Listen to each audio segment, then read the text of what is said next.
नमस्कार, स्वागत है आपका फ्यूचर एक्सप्रेस में। मैं हूं वीरेंद्र कुमार और निफ्टी पर, निफ्टी बैंक पर यानी इंडस्ट्रीज पर, स्टॉक्स पे, ऑप्शंस पे आपकी व्यू, आपकी रणनीति क्या होनी चाहिए सेकेंड हाफ के लिए, उस पर करेंगे बातचीत। और अभी एग्जैक्टली इंडस्ट्रीज के लेवल्स क्या हैं, यहाँ पे क्या स्टैट्स हैं, सब करेंगे डिस्कस। हमारे साथ आज एक्सिस सिक्योरिटी से राजेश पालविया होंगे इस कार्यक्रम में बातचीत करने के लिए।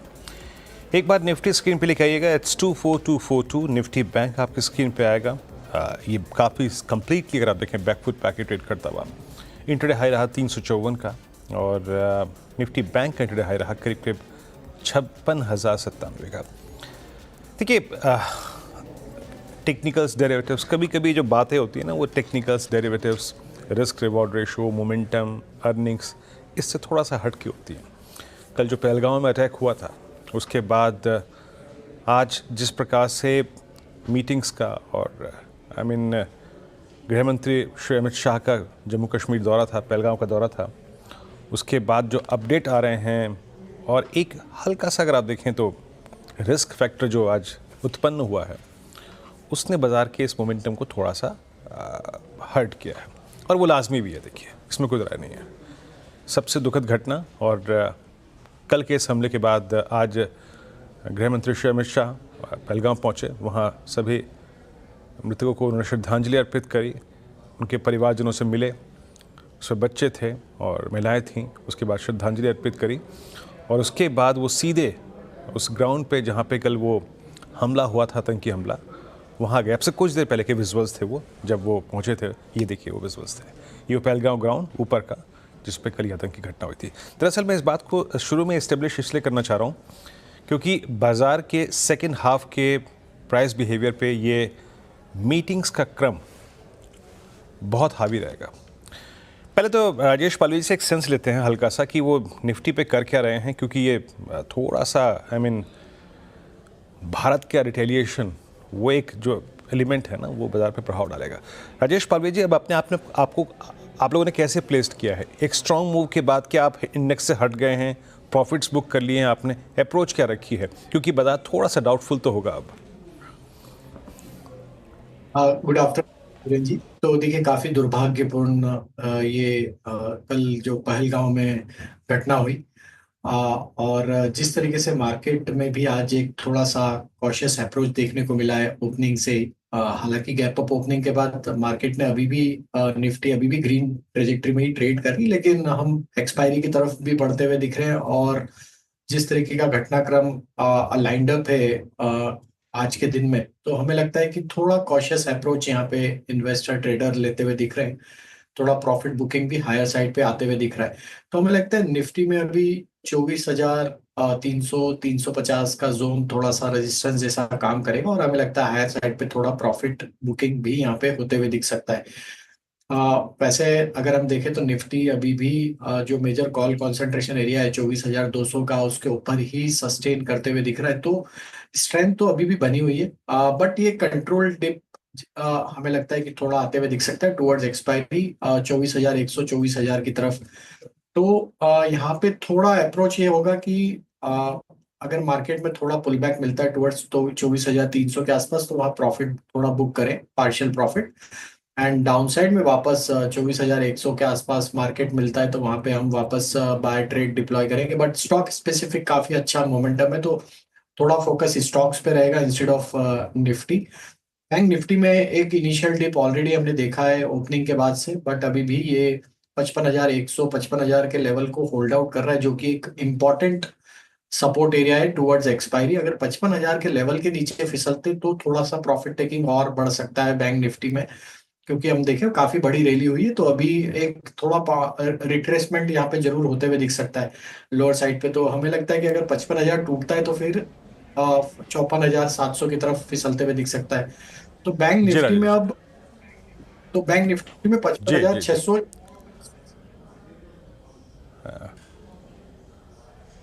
हाँ, देखिए, अभी राजेश जी के ऑडियो में कुछ दिक्कत है। मैं कंप्लीटली सुबह भी कहा था आपसे कि थोड़ा डे ये डिफरेंट है। RS1 लेके आइएगा, वो 24,373 440, वहीं जाके ये मोमेंटम स्लिप हो गया। और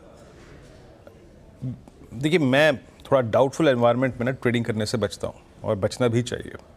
पर अगर आपके पास, देखिए सिंपली मैं ये कहता हूँ कि डे ट्रेड्स तो बनेंगे नहीं। अब यहाँ से क्या होगा, 50 पॉइंट ऊपर, 100 पॉइंट ऊपर क्या होगा मेरे को नहीं मालूम, नीचे क्या होगा मेरे को नहीं। लेकिन अगर if you are a positional trader, याद रखिएगा 24,000, 24,100। मैं सिंपली इतना, जरा ऑप्शंस के स्टैट्स लिखे आइएगा, 24,000, 24,100। आज सुबह भी मेरी अप्रोच थी, अगर आपको बाय करना है तो आपको डिप्स को कंसिडर करना पड़ेगा। फॉर ए डायरेक्शनल ट्रेडर जिसके पास पोजिशनल ट्रेड है उसके लिए ठीक है, ये लेवल ज़रूर प्रॉफिट बुक कीजिएगा। बट सिंपली बाजार का कन्विक्शन है 24,000, 24,100। इसके नीचे गया कंप्लीटली अपने प्रॉफिट्स को बुक कीजिए। ऊपर बुक किया तो अपने ठीक है एज ए ट्रेडर, लेकिन अगर आपका पोजिशनली भी इस बाजार में रहने का मन है तो प्लीज़ 24,100, 24,000 आपका बेस होगा। And same is the case with Nifty bank. मैंने सुबह भी कहा था कि फर्दर अपसाइड निफ्टी बैंक में तभी आएगा जब आप 56,050 के ऊपर टिकेंगे, बट नहीं टिके, आप स्लिप हुए। एक्सटेंडेड अगर आप देखें एक मूव के बाद निफ्टी बैंक भी प्रॉफिट टेकिंग मोड में आया, बट जिसे कहते हैं लक्ष्मण रेखा, वो निफ्टी बैंक पे वही है, 50,000, 50,100, माफ कीजिए 55,100। इस ट्रैजेक्टरी के नीचे सिंपली कोई ट्रेड नहीं। थोड़ा सा मैं फिर कह रहा हूँ कि ऐसे डाउटफुल एनवायरनमेंट में थोड़ा सा इंडेक्स को अवॉइड किया कीजिएगा, ये ज़्यादा ज़रूरी है। बाकी बाजार ने भी यही किया, आज बैंकों से हट गया, आज सिंपली आईटी पे फोकस किया, एफएमसीजी पे फोकस किया, कुछ फार्मा कैंडिडेट्स पे फोकस किया। बाजार ने अपने आप को एग्रेशन से दूर रखा, इसे कहते हैं बैलेंसिंग एक्ट। मैं कुछ देर में आपको यहाँ से कश्मीर ले चलूँगा, पहलगांव, और क्योंकि देखिए वहाँ से आने वाले महत्वपूर्ण अपडेट्स बाजार पर असर डालेंगे। और मैं असीम से बात करूँगा और साथ ही साथ रोहन से बात करूँगा। पहले काम करते हैं, असीम और रोहन हमारे साथ मौजूद भी हैं, पहले उनसे बात करते हैं। और पहले जानते हैं कि जो सुबह से गृह मंत्री श्री अमित शाह जो थे वो कश्मीर जा चुके हैं, वहाँ पे बैठकों का दौर, सच ऑपरेशंस चल ही रहे हैं, लेकिन यहाँ दिल्ली में हो क्या रहा है, किस प्रकार की मीटिंग्स लाइंड अप हैं, प्रधानमंत्री आ चुके हैं वापस लौट के देश। असीम से बात करते हैं। असीम, क्या अपडेट है आपके पास, और इस वक्त दिल्ली की गतिविधियाँ कैसी हैं? काफ़ी सीरियस मैटर और काफ़ी मीटिंग्स लाइंड अप हैं, थोड़ा सीक्वेंस ऑफ इवेंट्स बताएंगे यहाँ से क्या है इस वक्त? देखिए, पहलगाम हमले के बाद दिल्ली में सीक्वेंस काफ़ी तेजी से बदल रहा है। सबसे पहले तो प्रधानमंत्री मोदी अभी सऊदी अरब के दौरे के ऊपर थे, वो अपना दौरा आधा करके, छोटा करके वापस भारत में पहुंच चुके हैं। आते ही उन्होंने एयरपोर्ट पर सबसे पहले पूरी जो मामला है उसका जायजा लिया। उन्होंने नेशनल सिक्योरिटी एडवाइज़र और उसके साथ साथ विदेश मंत्री के साथ बैठक की, उनको जरूरी इंस्ट्रक्शंस दिए कि किस तरह से सारे ऑपरेशंस को आगे देखभाल करनी है, उनको देखना है। और गृह मंत्री अमित शाह कल रात को ही कश्मीर पहुंच गए थे। आज उन्होंने घटनास्थल का भी दौरा किया। आज शाम को उनके दिल्ली में पहुंचने की उम्मीद है। शाम में एक बार वो दिल्ली में पहुंच जाएंगे तो उसके बाद कैबिनेट कमेटी ऑन सिक्योरिटी की बैठक भी बुलाई गई है। शाम को 6 बजे के आसपास ये बैठक हो सकती है। वित्त मंत्री निर्मला सीतारमण अमेरिका के दौरे पर थी, उन्होंने भी अपना दौरा छोटा कर दिया और वो भी दिल्ली पहुंच रही है, तो वो भी इस बैठक के अंदर शामिल होंगे और इस बैठक में आगे की रणनीति जो है वो तय की जाएगी। तो माना यह भी जा रहा है कि सरकार बहुत जल्दी इस बैठक के बाद एक सर्वदलीय बैठक भी बुला सकती है। बाकी सभी पार्टियों के साथ सरकार उनको ब्रीफ करेगी कि आगे इसके अंदर क्या एक्शन सरकार इसमें लेने की तैयारी कर रही है। तो काफी तेजी से डेवलपमेंट्स दिल्ली के अंदर हो रही हैं, तो जैसे जैसे डेवलपमेंट्स होंगे वो अपने दर्शकों तक पहुंचाने की कोशिश करते रहेंगे। जी हाँ, वाकई देखिए जो सीक्वेंस ऑफ इवेंट है वो इस प्रकार से है। और शाम को महत्वपूर्ण बैठक है, सर्वदलीय बैठक भी शायद उसके बाद हुई है। प्रधानमंत्री पूरे सभी घटक दलों को शायद बताएं कि, और सभी दलों को कि आगे की सरकार की रणनीति क्या है। और मैं रोहन को भी इस चर्चा में शामिल करना चाहता हूँ। दरअसल भारी संख्या में जो टूरिस्ट थे वो जम्मू कश्मीर में थे, और मुझे मालूम है, इनफैक्ट मैं भी रोहन 3-4 दिन पहले की जो फ्लाइट्स के प्राइसेस है वो देख रहा था। जम्मू कश्मीर भरा पड़ा था इस वक्त सेनानियों से। और कल के इस घटना के बाद, इस आतंकी हमलों के बाद, क्योंकि लोगों का वहाँ से आने का जो क्रम है वो बहुत तेज़ हो जाएगा, और क्योंकि मतलब लोग फ़्लाइट्स पकड़ के जाते हैं ज़्यादातर श्रीनगर, तो अभी स्थिति क्या है, वहाँ से कितने लोग आ रहे हैं, कितनी फ़्लाइट्स बढ़ाई गई हैं ताकि यात्रियों को हैंडल किया जा सके, और डीजीसीए ने इस संदर्भ में तैयारी क्या करी है? जी, इस वक्त अगर डीजीसीए ने एक एडवाइजरी जारी की है, बहुत साफ कहा है कि ये एक बहुत ही अजीब सी सिचुएशन हो गई है जहां पे एयरलाइंस को अब यात्रियों की मदद करनी चाहिए। यहां पे ये एक आम सिचुएशन नहीं है। इसके लिए तमाम एयरलाइंस को कहा गया है कि वो जो फ्रीक्वेंसी है वो बढ़ाएं, फ्लाइट्स की एडिशनल फ्लाइट्स चलाएं, ज़रूरत पड़ेगी जो भी परमिशंस की ज़रूरत पड़ेगी वो दी जाएगी। साथ ही ये भी गया है कि अगर कोई अपना जो प्लान है वो कैंसिल करता है, फ्लाइट बुकिंग जो है वो कैंसिलेशन करता है या रीशेड्यूल करना चाहते हैं तो उससे अतिरिक्त चार्ज ना लिया जाए, उसको वेव ऑफ किया जाए, क्योंकि इस सिचुएशन में बहुत सारे बड़ी संख्या में लोग ऐसे हैं जो घाटी में फंसे हुए हैं, जो अपने शहर में वापस जाना चाहते हैं। ऐसे लोगों की मदद करने के लिए कहा गया है तमाम एयरलाइंस को, और कुछ एयरलाइंस ने इसमें कदम उठाना भी शुरू किया है। एयर इंडिया ने 2 एडिशनल फ्लाइट्स की घोषणा की है। इसके अलावा Air India Express, Akasa, IndiGo, इन सभी ने 30 अप्रैल तक जो तमाम रीशेड्यूलिंग या कैंसिलेशन जो फीस है उसको वेव ऑफ करने के लिए कहा गया है। आज सुबह ही गृह मंत्री से बात की जो सिविल एविएशन मिनिस्टर है के राम मोहन नायडू, और उसके बाद उन्होंने 4 एडिशनल फ्लाइट्स की जो है इमरजेंसी में जो लोग एयरपोर्ट आ चुके हैं, फंसे हुए हैं, जो निकलना चाहते हैं, उनको इवैक्यूएट करने के लिए 4 एडिशनल फ्लाइट चलाई। और जैसा आप बता रहे हैं कि बहुत इस समय डिमांड बहुत ज़्यादा होती है, तो लेकिन अभी जो फ्लाइट अगर एयरफेयर की बात करें बहुत ज़्यादा इसमें बदलाव देखने को मिला है। दिल्ली से श्रीनगर की जो एयरफेयर्स हैं वो तो बहुत ज़्यादा गिरे हैं, 5,000 से कम में इस वक्त एयरफेयर पहुंच चुका है, लेकिन जो वापस आना चाहते हैं वहां अभी भी बहुत ज़्यादा बुरी स्थिति है। 15 से 20 हज़ार के बीच फ्लाइट मिल रही है। ये सिचुएशन ना, इसलिए डीजे ने भी और सिविल एविएशन मिनिस्ट्री ने भी तमाम एयरलाइंस को कहा है कि जो एयरफेयर्स हैं वहां से श्रीनगर से बाहर आने के लिए उसको नियंत्रण में रखा जाए, उसमें किसी तरह की कॉम्प्रोमाइज़ नहीं किया जाएगा। शुक्रिया रोहन, इस पूरी बातचीत के लिए असीम आपका बहुत बहुत शुक्रिया। तो ये महत्वपूर्ण बैठकों का दौर और डीजीसी की तैयारी है, तमाम एविएशन कंपनियों की तैयारी, जिस तरीके से वहाँ से फंसे सेनानियों को निकालना है। फंसा मैं इसलिए कह रहा हूँ क्योंकि देखिए इस वक्त सभी लोग दुविधा में होंगे, कल के बाद में आशंकित होंगे। इस बीच चलते हैं कोमल के पास, सीधे पहलगाम से हमारे साथ मौजूद हैं जम्मू कश्मीर से। कोमल, इस वक्त स्थिति क्या है? सुबह से अगर आप देखें विजुअल्स वहाँ से आ रहे हैं, गृह मंत्री अमित शाह वहीं पर हैं। अभी सर्च ऑपरेशंस कैसे चल रहे हैं और अभी तक क्या अपडेट क्या है कोमल आपके पास? वीरेंद्र, देखिए ये बैक टू बैक स्थिति यहाँ पर बदलती नजर आ रही है।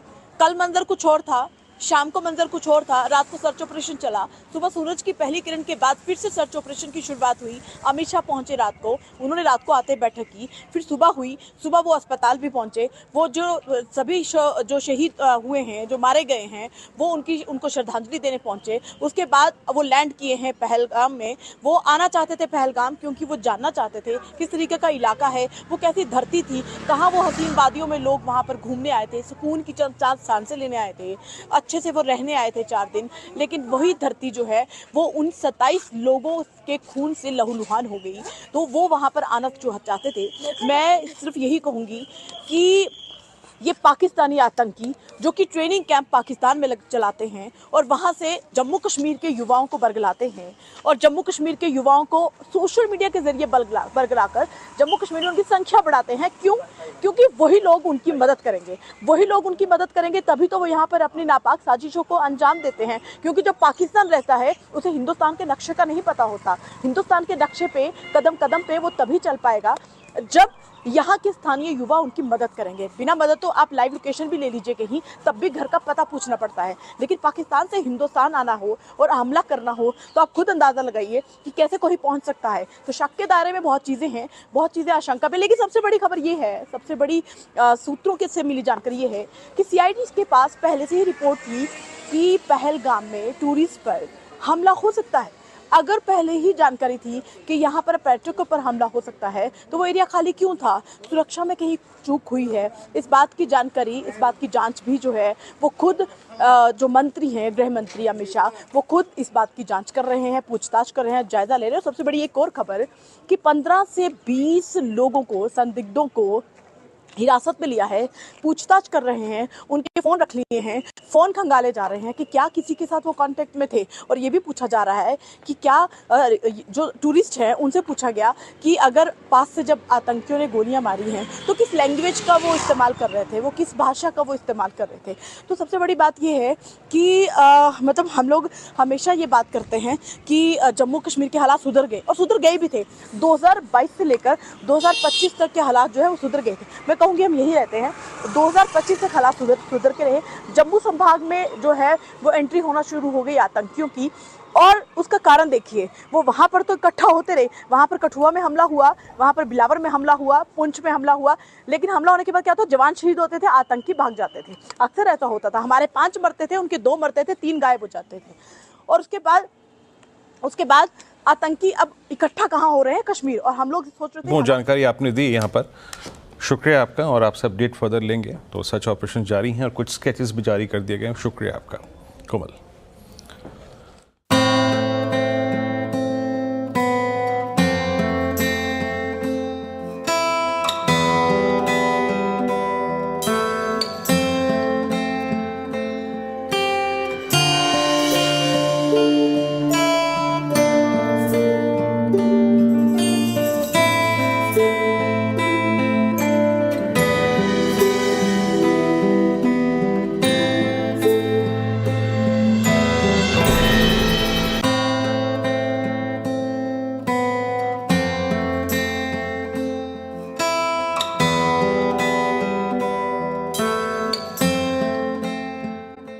के बाद स्वागत है कार्यक्रम में आपका एक बार फिर से। तो हमने थोड़ा सा इंडेक्स को समझा और आगे का सीक्वेंस ऑफ इवेंट, मीटिंग्स कितनी लाइंड अप हैं, थोड़ा सा हमने कश्मीर में फंसे यात्रियों के पर्सपेक्टिव से बातचीत भी करी। अब थोड़ा सा काम करते हैं। देखिए, इंडेक्स से हटते हैं और इंडेक्स में शुरुआती डिप के बाद एक लग रहा है कि कल की एक्सपायरी के पर्सपेक्टिव से कॉल राइटर्स, पुट राइटर्स एक जोन पे फोकस कर रहे हैं। डायरेक्शनल ट्रेड पे शायद फोकस करने का वक्त नहीं है। लेकिन स्टॉक्स पे क्या करना चाहिए? राजेश जी, आपका व्यू क्या है इस वक्त? 3 स्टॉक फ्यूचर्स जहां पर आप इस वक्त लॉन्ग या फिर शॉर्ट की राय दे रहे हैं। तो वीरेन जी, पहला स्टॉक जो पसंद आ रहा है वो है एस्ट्रल। यहाँ पे अगर हम देखें तो फॉलिंग ट्रेंड लाइन का breakout daily weekly time frame पे आते हुए दिखा, और जिस तरीके से ओपन इंटरेस्ट में एडिशन देखने को मिला प्रीवियस डे में भी एक अच्छा बाइंग था, आज फॉलो अप बाइंग एक्शन है। एस्ट्रल फ्यूचर में सीरीज का बाय किया जा सकता है। अपसाइड के टारगेट 1450 1460 की तरफ आते हुए दिख सकते हैं। डाउन साइड में स्टॉप लॉस रखना होगा करीब 1365 के आसपास। दूसरा स्टॉक जो पसंद आ रहा है वो है मेटल स्पेस से, और हमें लगता है थोड़ा मेटल में यहाँ पे पुल बैक बनते हुए दिख सकता है। हिंडाल्को यहाँ पे पसंद आ रहा है। हिंडाल्को में हमें लगता है कि ये मूव 665 670 की तरफ बढ़ सकता है। तो हिंडाल्को पे बाय ट्रेड इनिशिएट किया जा सकता है विद स्टॉप लॉस ऑफ 620। और तीसरा स्टॉक जो पसंद आ रहा है वो है फार्मा स्पेस से, और उसमें हमें लगता है कि यहाँ पे अरविंदो फार्मा पे फोकस रखा जा सकता है। वीकली चार्ट पे अगर हम देखें तो एक मल्टीपल सप्लाई जोन को ये पेनिट्रेट करते हुए दिख रहा है। हमें लगता है यहाँ पे ये मूव 1260 1265 की तरफ बढ़ सकता है। तो अरविंदो फार्मा में फ्यूचर बाय किए जा सकते हैं with stop loss of 1205। Okay, ये 3 ट्रेड्स हैं आपकी स्क्रीन पे, एक एक करके मैं रख देता हूँ स्क्रीन पे। अरविंदो फार्मा 1218.60 पे, देखिए फार्मा पे कंप्लीटली बाजार का फोकस है आज। पहला एस्ट्रल फ्यूचर्स, कल भी पुल बैक पोर्ट पे था ये, और कल 1350 से लेकर 1396 तक का सफर तय किया इसने। अरविंदो फार्मा 1260 के लक्ष्य के लिए आपको बाय करना है। 1205 का स्टॉप लॉस होगा यहाँ पर। 2 ट्रेड्स, तीसरा कौन सा डॉक्टर साहब बताइएगा जरा प्लीज़ मेरे को। पहला हो गया यहाँ पर एस्ट्रल, और ये तीसरा हिंडाल्को। यस, मेटल्स में पिक किया था हिंडाल्को करीब 665 के लक्ष्य के लिए 632 पे ट्रेड करता हुआ। निफ्टी वहीं पे 24,200 की ट्रेजेक्टरी मार्केट ट्रेड कर रहा है। एक ब्रेक लेते हैं, ब्रेक के बाद जब लौटेंगे तो बात करेंगे आज के ऑप्शन ट्रेड की। हाजिर होते हैं अभी। स्वागत है कार्यक्रम में एक बार फिर से आपका। और अब एक काम करते हैं, आज के ऑप्शन ट्रेड को पिक कर लेते हैं यहाँ से। राजेश जी, ऑप्शंस में क्या पिक कर रहे हैं आप? तो वीरेन जी, हमें लगता है यहाँ पे आईटी का पुल बैक थोड़ा और एक्सटेंड होते हुए दिख सकता है। यहाँ पे तो हमारी नज़र टीसीएस के स्टॉक पे है। जिस तरीके से टीसीएस ने यहाँ पे एक स्ट्रेंथ डिस्प्ले करी, तो मे सीरीज में टीसीएस का स्लाइड इन द मनी 3400 के कॉल ऑप्शन पे ही फोकस किया जा सकता है। 110 के आसपास अभी ट्रेड कर रहा है, तो 3400 का कॉल ऑप्शन बाय करने की सलाह रहेगी। 111 के आसपास ट्रेड कर रहा है ये। इसमें अपसाइड के टारगेट आना चाहिए करीब 130 135 की तरफ। डाउन साइड में स्टॉप लॉस होगा 95 रुपीज के आसपास। ओके, टीसीएस की 3400 की कॉल पकड़नी है आपको। और आज के पुल बैक में अगर आप देखें आईटी जो कि अब तक स्ट्रॉन्ग है, स्टेबल है और हायर लेवल्स पर सस्टेन करता हुआ, तो आपको टीसीएस पिक करना है। अच्छा राजेश जी, ये नो डाउट की बाज़ार का थोड़ा मोमेंटम तो कोलैप्स हुआ है। ये एसबीआई में जो बड़ी अच्छी कंस्ट्रक्टिव अप्रोच रखी थी, ऑलमोस्ट आई थिंक 835 तक गए। क्या एक वक्त है कि यहाँ से एग्जिट ले लिया जाए, इवन अगर आप अभी तक बैठे हैं तो इसमें? आई थिंक वीरेन जी, मुझे लगता है 800 रुपए का स्टॉप लॉस फॉलो करना चाहिए। अगर ये 800 रुपए टूटता है तो निकल जाना चाहिए एक बार के लिए। अदरवाइज अगर ये 800 के ऊपर सस्टेन रहेगा तो हमें लगता है अभी भी ट्रेजेक्टरी बुलिश साइड की ही है। चलिए राजेश जी, बहुत बहुत शुक्रिया आप इस कार्यक्रम में शामिल हुए। और अच्छा राजेश जी से जाते जाते एक मैं प्रश्न पूछना चाहूँगा। राजेश जी एक सेकंड रुकिएगा, मेरे स्क्रीन पे एक थोड़ा सा डाउट मेरे को था आईटीसी के मोमेंटम को लेकर। 429.20 इसे आप एक कैंडल रिवर्सल की संज्ञा तो नहीं देंगे अभी, बट प्रेशर तो हायर लेवल्स पे काफ़ी है।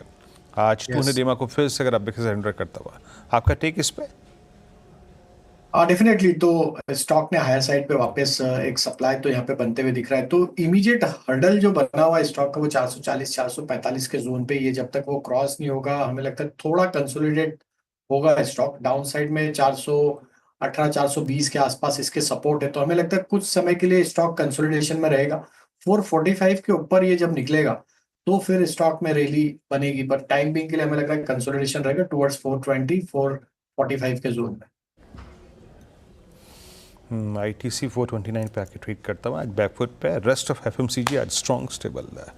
आईटी में स्ट्रॉन्ग मूव है, बट इंडेक्स वहीं पर 24,200। पॉसिबली अगर आप देखें तो एक्सपायरी जो राइटर्स होते हैं वो हावी होते हैं इंडस्ट्रीज पे। So simply means directional trade का यहाँ पर कोई सेंस बनता नहीं है एज ऑफ नाउ। बहुत बहुत शुक्रिया राजेश जी, आप इस कार्यक्रम में शामिल हुए। सभी स्टॉक्स एनालिसिस पर रखिए आपने इस कार्यक्रम में इतना ही। अब एक ब्रेक, आपसे अगली मुलाकात होगी आज 2 बजे कमाई का। तब तक के लिए नमस्कार।